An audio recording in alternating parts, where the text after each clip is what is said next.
अब हम बात करते हैं चैप्टर नंबर 7 की बाधाएं।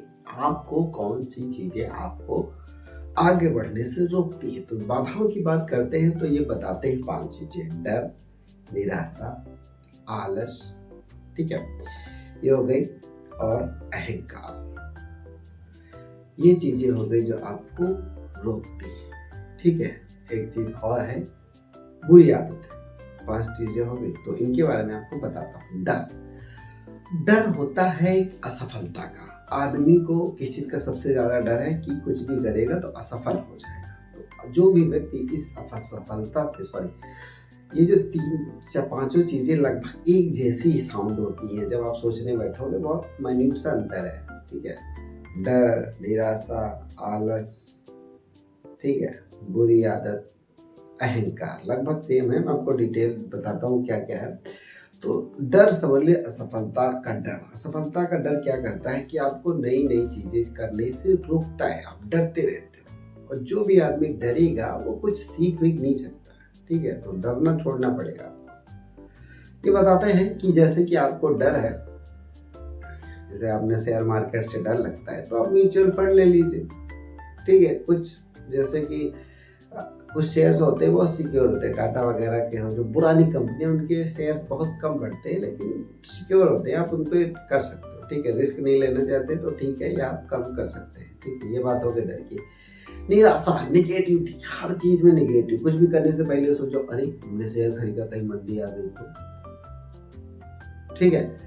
तो इस तरीके से आप जो है अपने अंदर परिवर्तन नहीं ला सकते। तो निगेटिविटी किसी भी चीज की हो वो बहुत ही खतरनाक होती है, क्योंकि आप कुछ भी करने से पहले आप सोचते हो मैं जा रहा हूँ, कहीं ऐसा ना हो जाए एक्सीडेंट हो जाए, ठीक है। तो इस चीज से बचना है भैया। निराशा अपने आसपास नहीं रखनी, आपकी बातों में भी निराशा नहीं होनी चाहिए। जैसे एक किताब पढ़ा था एटॉमिक हैबिट करके, उसमें भी बताते हैं कि जो है पॉजिटिविटी का क्या रिस्पॉन्स है। एक एवरीथिंग करके किताब थी, बहुत अच्छी थी। तो उसमें भी एटीट्यूड इज एवरीथिंग, उसमें ये बताते हैं निगेटिव बातें करिए, ठीक है।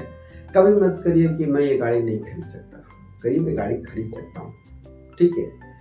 वो बताते हैं कॉन्शियस अनकॉन्शियस माइंड। तो आप निगेटिव चीज को सोचिए मत, क्योंकि अगर निगेटिव सोच रहे हैं तो आपकी अंतरात्मा और जाग रही है। तो हमेशा पॉजिटिव ही बोलिए, कोई भी चीज हो पॉजिटिव बोलिए, निगेटिविटी को छोड़िए। निगेटिविटी अपने अंदर से रहने दीजिए।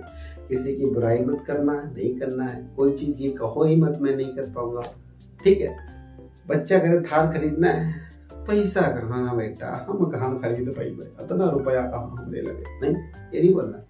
हाँ बेटा खरीद लेंगे, बिल्कुल खरीदेंगे बेटा। ये एटीट्यूड होना चाहिए किसी भी चीज का।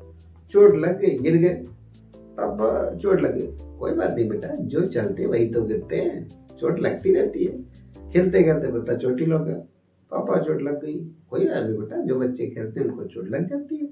ये होता है पॉजिटिविटी। हर चीज में पॉजिटिविटी देखिए, ठीक है। अब 2 चीजें हो गई। आलस की बात, जहाँ आलस का क्या मतलब, आलस का मतलब ये है एक आदमी, नौकरी पेशा आदमी एक रूटीन में बंधा है, खासकर प्राइवेट जॉब की बात चल रही है। प्राइवेट जॉब जो करते हैं भाई साहब, इतना वर्कलोड है, ऑफिस में लगे रहते हैं। तो फोन के जमाने में 24 घंटा ड्यूटी है। आए वहाँ का काम घर लाए, घर में भी कोने में बैठे कर रहे हैं, बच्चे अलग खेल रहे हैं, बीवी अलग चल रही है, यही चल रहा है, यही चल रहा।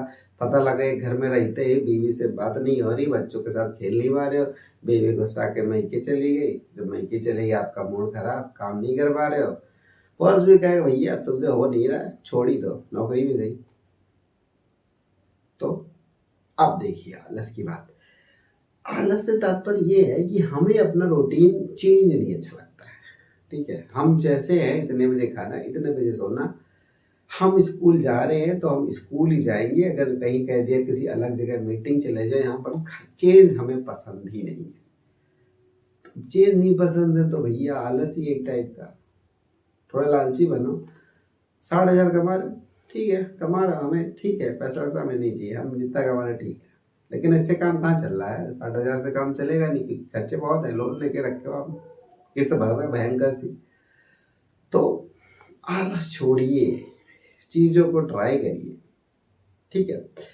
अब बात कर लेते हैं बुरी आदतें की। यहाँ बुरी आदतों से तात्पर्य आपके खर्चों से है। खर्चे अंट करते रहोगे, खूब धड़ल्ले से चीज़ें ऐसी लेते रहोगे जिससे आपका खर्चा चलता रहेगा। एग्जाम्पल के तौर पर मैं आपको लेता हूँ, एक थार खरीदनी है और एक तरफ प्लाट खरीदना है। प्लाट खरीदेंगे तो क्या होगा और थार खरीदेंगे तो क्या होगा।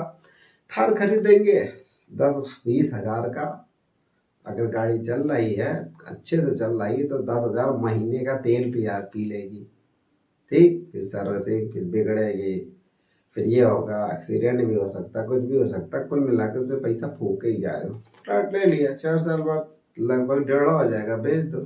थार क्या करेगी, कबाड़ हो जाए, उसका दाम घट रहा है। जैसे 20 लाख की थार थी, लेके आए तुम शोरूम से, दाम घटना चालू हो गया। तो ये आदतें हैं, अपने सेविंग्स के बारे में सोचिए उसके बाद, ठीक है। तो ये बुरी आदत हो गई। एक बात आती अहंकार की। अहंकार की जब बात करते हैं तो अहंकार की बात कहने का मतलब हम सीखने से इनकार कर देते हैं। मैं टीचर हूँ, मुझे क्या आता, मुझे क्या जरूरत पढ़ के पढ़ाने जाने की। ये अहंकार है कि भाई साहब पढ़ के जाओ, पढ़ा दे। अरे यार मैं 10 साल से शेयर मार्केट में, मुझसे थोड़ी गलती होगी, लगा दिया, बरक पीछे डूब गए। अहंकार होगा कि मैं सब जानता हूँ। अरे ये क्या जाने, मैं खुद बताता हूँ, अहंकार मेरे भी अंदर था। अरे ये क्या पढ़ावा था, ये हमका तो मालूम है, वही रह गया।